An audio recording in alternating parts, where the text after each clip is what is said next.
Welcome to Skills to Pay the Bills and today's segment of The Real Secrets of Money. I'm sitting in for your host, Shirley Liu, who is vacationing at Disney World with her daughter, Jade. Have fun, Shirley and Jade. Our special guests today are going to give us some straight talk about in-home elder care and how financial services connect with this service. This is a subject that will touch each and every American at some point during our lifetime. If the truth be told, most of us have very little knowledge about elder care and what to do if you need help. Everybody wants to stay young forever, and we shy away from facing up to we are in aging society. And if we don't prepare for elder years, we are setting ourselves up for some very sad times. Our two guests are going to provide us with some real deliverables today with respect to financial services and in-home senior care. Our first guest is Regional Marketing Director from First Financial Security, and our next guest is the Executive Director of Live Home. Ladies and gentlemen, please welcome Carrie Grant from First Financial Security and David Posner from Live Home. Hello, how are you guys doing today? Good, Good, how are you? Well, I'm doing fine. Thank you so much for coming. Thanks for having us. Thanks for having us. And we're going to get started. We're going to pick on David first. David, can you just tell us a little bit about Live Home? What is it that you do? Sure. So Live Home is a private duty home health company. We were started in 1999, and basically we provide 3 levels of care. So first we provide caregivers. Now, those are the aides that go into the home, providing everything from laundry help to meal preparation or companionship care. We provide care managers. Now those oversee the caregivers. They also work with maybe a hospital, they'll work with elder law alternatives or money managers. And then we also have an enrichment program to basically overall help with the clients, enriching their lives as far as a patient focus. Okay. Carrie, now you are in financial services. Yes. And I know just a teeny bit about elder care. And I know a little bit more about financial services, but I need you to help me figure out how Connect the the two of dots. you are going to marry up. How are these two industries going to? Exactly. So tell us a little bit about what you do and Exactly. the connection. Well, I ended up meeting David at a networking event a few months ago, and he asked me he says, oh, finances, are you able to provide long-term care insurance? So we met. And I explained that yes, that long-term care insurance is one of the products that we're able to provide, but that we actually had 2 other financial products, retirement products, that would both have living benefits components of them that would work very well as an alternative or in addition to the long-term care insurance. Both of them are indexed, and meaning that they are protected from market loss, which, based on the past few days, is a good thing. It's become a reality. Huh? Yeah. Exactly. Yeah. Yes. So, so then in the index, it sounds like what you can do is you have 3 areas of how. Yes. So it is. There's 2 different products, and so the first one would be an indexed annuity, and that is something where somebody could roll over a 401k or an investment. You take advantage of the upswing of the market, but if there's a loss in the market, your principal locks down. So our clients wouldn't have had any loss in the past few days. But there is the living benefits component of that. So when you turn on your income stream, you have guaranteed income stream for life. And if you're ever unable to perform 2 of the 6 activities of daily living, which is someone who would require Live Home services to help with bathing or dressing or eating or something like that, that income stream would actually double for 5 years and then go back to the regular amount after the 5 years. Wow. Yeah, so the other product... So is that like a rider that's exactly, attached to it? Okay. Exactly. It's a lifetime income rider. Okay. And the other product is a form of life insurance that is Index Universal Life, so it protects your family if you should die too soon. Or what if you get hit by that bus and don't die? Right. Where's your income going to come from, and who's going to be, taking care of you and all of these things? You're actually able to access 20 to 80% of your face value to survive on, and then, God willing, these things don't happen till way down in the future, or you need the money for your for your assisted living and in-home care.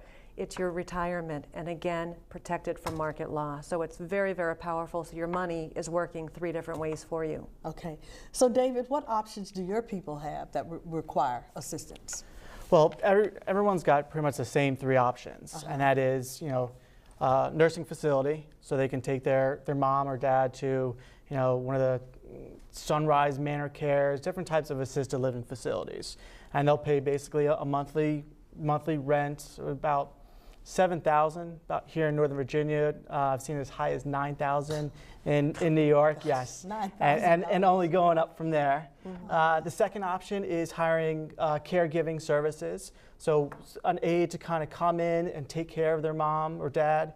Again, providing meals or helping laundry or companionship, helping them with their walking, whatever they might need throughout the house. And then the other option would be a care manager. Again, someone to oversee that type of need that's also going to be working with maybe a hospital, elder law attorney. So if you have family that's not nearby, you might have a care manager to oversee those types of services. Okay. So those are three main ideas that someone can kind of go with. Now, David, old pal, old friend of mine, please tell me that Medicaid and Medicare will take care of this. Absolutely not. Where is this money going to come? Nope. $9,000 a month? Yes.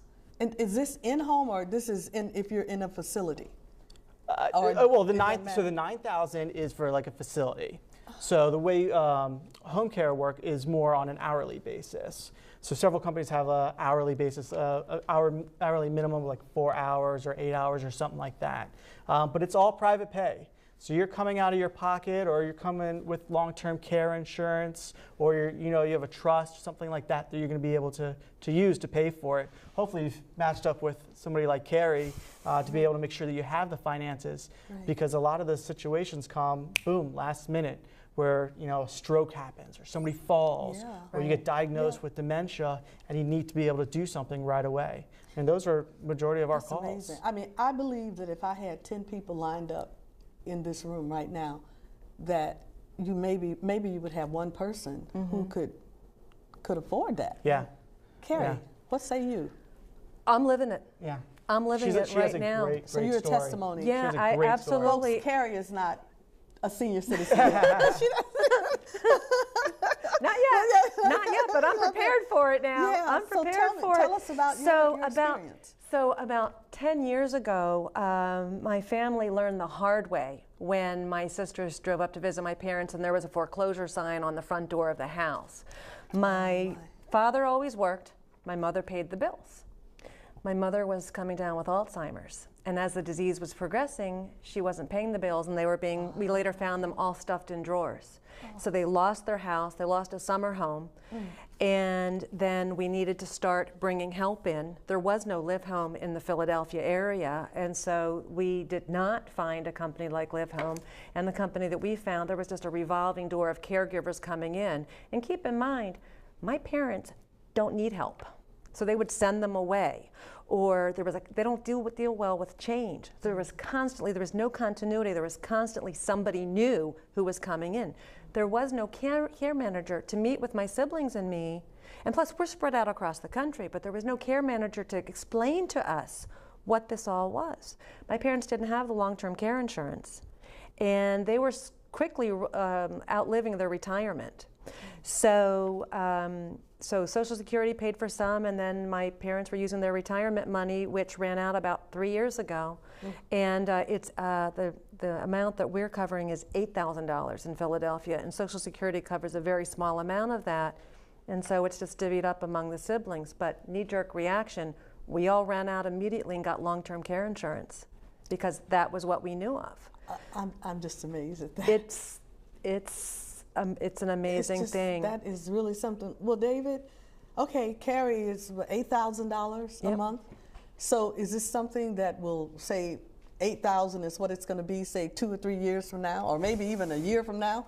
I mean, are the costs going up? Unfortunately, they are. I mean, just like everything else in this world, the costs are only getting higher and higher. The good news is they are building more and more facilities, and there's several companies out there. But just like everything else, you have to find the good companies to be able to match up with and work with. So come 2, 3 years down the line, I mean, it's only going to surely double, triple, and continue to increase because as baby boomers get older, supply and demand is going to keep those prices going as high as possible, unfortunately. Well, what in the world is it the doctor's fees that are costing, or what is costing it? What is driving the cost up so? Well, again, Just the it's economy, so no. Again, it's supply and demand that families. There's the quality ones are a little bit scarce and trying to find a good one. But also, people are living longer than they have in the past. 10 years ago, I think the average age was 76. Now the average age is 83. Think about a diagnosis like dementia, where you might have all your facilities and be able to live. You just need somebody to look out after you, because you're going to live with dementia for 5, 10 years. Yeah. And as people are getting older and older, they're living longer. More diseases are happening. The possibility of things like strokes, heart attacks, all that stuff begins to increase as you get older. So that's why you're seeing more and more of a need coming up. And it's companies that know how to specialize in stroke care and dementia care, and heart conditions that are really coming to the forefront, that are going to be able to specialize and be able to work with families. But as far as the price goes, yeah, it's unfortunately only going up. It's just amazing. I mean, I didn't know that. I have a senior mom. She is 91. She'll be 92 next year. And health-wise, I mean, she's in better shape than my sister and I.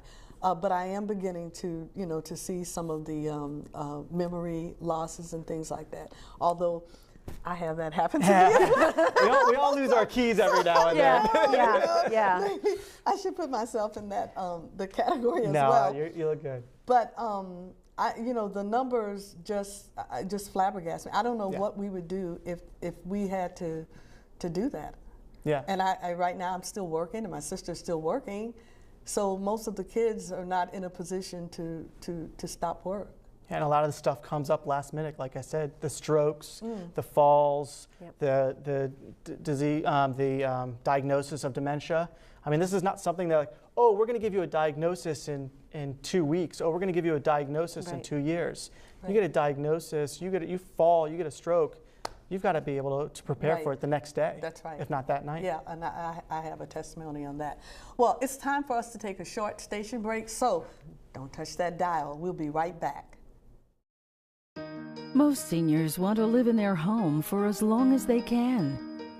Live Home makes it possible. Live Home's caregivers deliver service to seniors, giving families the peace of mind they deserve. A professional geriatric care manager works with you to develop a personalized care plan and ensure home care for your loved one. Live Home. We are there for you 24 hours a day.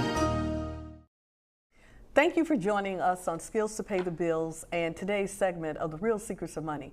Our subject today is on in-home elder care service and how financial services can help put you in the driver's seat.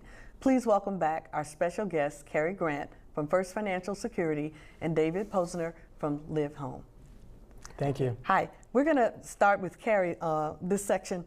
Carrie, I know that FFS offers long-term care. Right. So can you talk to us about alternative solutions, because long-term care might not be? Well, long-term care is what most people are familiar with. And I remember sitting down with my financial planner a few years ago, and number one, being shocked at how expensive it was, and that I would have to pay for it for me it was about $150 a month, but I most likely wouldn't be able to use it till I'm 85 or 90. So to spend all that money, and then the part that got me was I might not be able to use it if I'm still able to dress myself and feed myself and all of that. My father's 91. He can't hear or see anything, but he would not be able to use it. My mother would be able to use it. But I still saw the money that we were paying, so I went ahead and I signed it and I got it. But when I learned of the products from FFS, and where I'm able to actually just redirect the money that I'm putting into my retirement fund, my long-term care insurance, and my life insurance, combine them into one multi-purpose policy so that I'm prepared no matter what life throws at me. If I die tomorrow, my family's covered. If I become ill, heart attack, stroke, cancer, or when I'm elderly and I need assistance, that money is there for me. But in the meantime, until it's needed, not good, in the meantime, until it's needed, it's now my retirement, and it's not losing money in the market like my 401k. So, and we are able to also sometimes take the income stream from some of these policies to pay the long-term care. So some people still want to have that long-term care insurance and have it as in addition to. So we use a combination of these products and really just, want to make sure that everybody is ready and protected for the future. Your family, make sure that everybody, if you don't have your life insurance, if you don't have anything, so that if these things come, our senior years are coming. Yeah. They are coming. Absolutely. Yeah. We got to be ready. So there's no ready. such thing as too much retirement savings. Right, Absolutely. right. That's really powerful. Now, let me ask you, Carrie, what is the maximum age that someone could, because I know there are age limits on, when you can write a policy. Sometimes it's 80. I think I saw one company that would write someone as old as 90, but generally it's around 75 or 80. Is that the same? Yeah, so you can go a little older on the life insurance policies, and it varies depending on the carrier. And on the annuities, typically it's 80, age 80. But there's different products for different ages. So we really look at each person's situation and see what are their goals, what are they looking to do, what's their situation, what are their health issues. Like, so for example, if someone has Alzheimer's or whatever the situation is, and they're ineligible to get any kind of insurance, then an annuity could be a very good option for them. If they have money in an investment or something that they could roll over into this annuity, they could turn on that guaranteed lifetime income stream, and that income stream is guaranteed for the rest of their life. And then if they're unable to do 2 of the 6 activities of daily living, then that income stream doubles for 5 years. The only requirement is you can't already be in assisted living. So as I'm listening to you both, and then you correct me if I'm wrong, I want feedback from both of you. Sure. Do you think there is some kind of gap in information and education to people why they're not starting this earlier? Because even though you can get a policy at 70, it's probably going to be a lot more expensive the money's not than gonna if go you as far. did it when you were in your 30s. But how do you get 30-year-olds to listen? Because they think they're going to live forever. I did. I mean, that's what I thought. I know. So what do you think about that? What do you think we have to do? But education is the key word. Absolutely. It's all about education, because David services could most likely be coming into play in your family if it's not for you, for your spouse, for your parents, for someone. And so this is why I got involved with FFS, and it's just to get that word out and to talk to as many people as I can. Once I was able to connect the dots for myself about redirecting my money, I talk to everybody that I possibly can to tell them that this is just so powerful. I mean, someone, a 15-day-old baby could have a policy that is just compounding interest, so that when it's time for them to go to college, there's a college fund that's there. So it's not just for a death benefit. It's not just for the retirement home or whatever. It's your retirement income for whichever part you need, and that money is there for you to live on. And so with the life insurance part, once you retire, you're getting that lifetime income for life till age 120. Right. Wow, that's something. So it's powerful. We're going to switch a little bit to David now. David, my brother passed 3 years ago. He was diagnosed with 3rd stage prostate cancer, and we were going through that, and a year later he suffered an ischemic stroke. So, and we were caring for him at home. David, we had, I bet you, 5 or 6 different caregivers to come into the home, and it ended up with us just trying to leave our jobs earlier. My mother was in her 80s at that time. She became kind of the primary caregiver. And everybody that came into the home was really a sweet person, but we had one young man. He had just gotten here from another country. He didn't speak the language very well, but he didn't know how to make a sandwich. He didn't know how to, we had to, had to do everything. Then there was another person that came in. This was a younger woman, and she just thought she was supposed to stay on the phone all day and kind of make up and things like that. She was a little bit too young, I think, or didn't have the sensitivity that she needed, but a nice person. Everybody was a nice person. And then the third person came in, and unfortunately, she was good in caregiving, but she didn't know how to get along with my mother. So you got to get along with mom. Gotta get along with mom. She didn't understand how to do that, and so we ended up. It was frustrating. It was very frustrating. Absolutely. So can you speak a little bit about that, about the training and the people you sent out, and if somebody doesn't work out, are you good with switching and giving them somebody else? Yeah, so that's a great question. Absolutely. And because a lot of the calls that I get are, I've gone through 3 or 4 different companies, they're awful, I need somebody else, I've been recommended to you, you're recommended highly, what makes you different, help us, help us, help us. And one thing that we really do is we really put a focus on our caregivers. The great thing about us is that our caregivers have been with us for about 10 plus years, majority of them. And they all have their CNA license. So that means certified nursing assistants. Oh, okay. They're required to have that, they all have that. In addition, a couple of things that we do to really stand out and make sure that our caregivers are one of the best in the industry. One, we give them monthly quizzes, so they fill out that they have to understand some of the different areas of concern, let it be dementia or strokes, and how to care for that. So every month they're getting a different quiz, and they can't work the following month unless they've done that first month, unless they finish off that quiz. So we're making sure that education is top. The other thing we do is we always recognize our caregivers. Caregiver of the Month awards, random gift cards, or whatever it may be.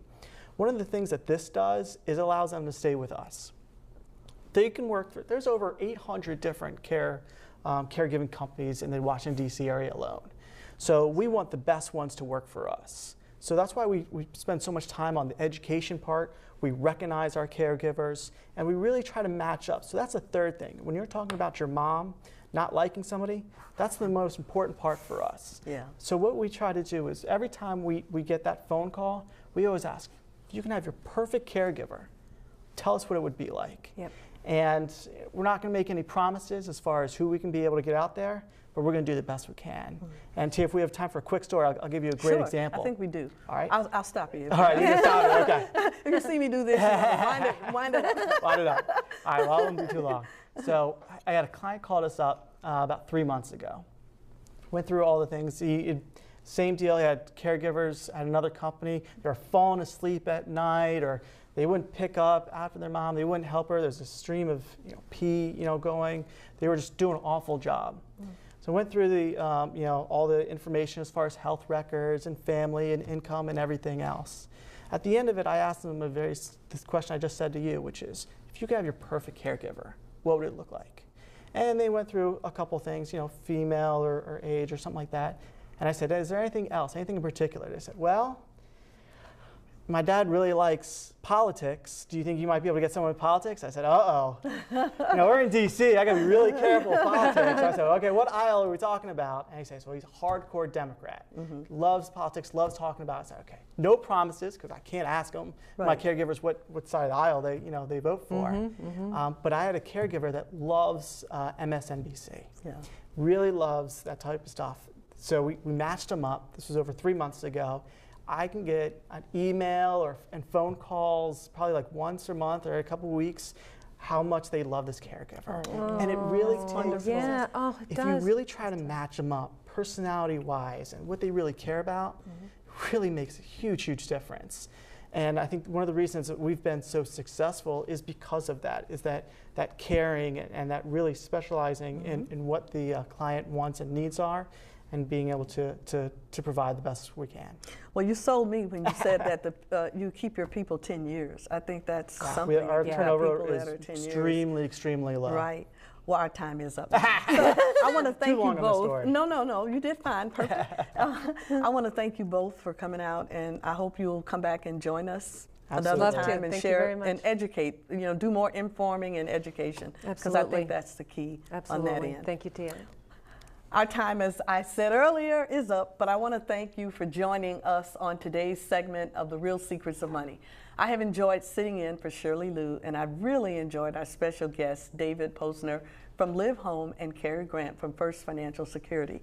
If you want to know more about what these two individuals can offer you, please give them a call. Their information is showing up on your screen right now. Please join us next week for another great show, and I will say bye-bye and have a great week. Bye.